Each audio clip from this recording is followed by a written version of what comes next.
Şeytan aydıptır men adam oğluna addırarın niptir. Allah Azze Celal aydıptır şu adam oğlunu ta can qarqara gelýänçe, canı ahirki lehze gelýänçe, Hudaýa men ýalňyşdym diýdi, gafyny açyk goýjak diýipdir.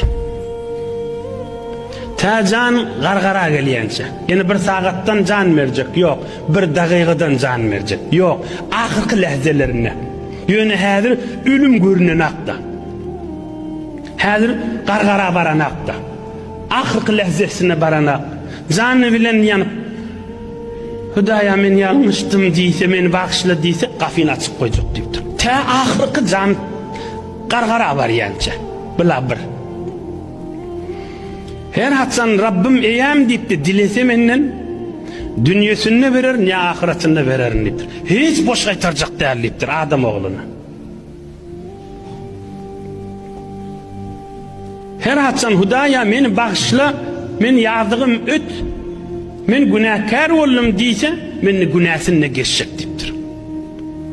Inni Kur'an-ı Kerim'de "Lemen tabi'aka minhum la'amla'anna cehenneme minkum ecma'in" imma ta ölünçe şeytanın ýylyna düşüp getse, onu dowda salaryn diýipdir.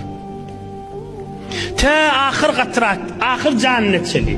Can çykýa gitýär, Hudaýa men bagşly diýmän, tabi bolup getse ýylyna düşse, onu cehennem odyna salaryn diýipdir. Allah Azze Celal hemmemizi içerlemiz bilen ve hemme muslimine muslimati rahmet ve mağfiretine sarsın.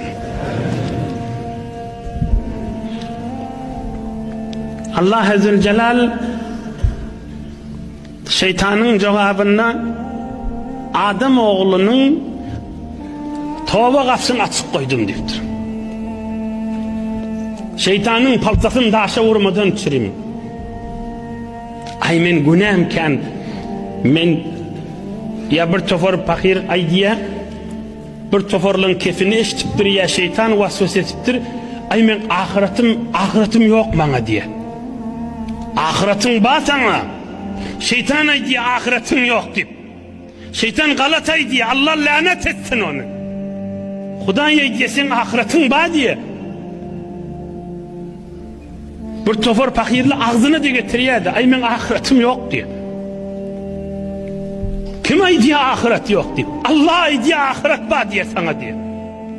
Ta can qarqara gelýänçe, Hudaýa men bagşla diýsen bagşlajak diye. Nädir aýtmaly men ahiretim yok diye. Ay men ozulkan günah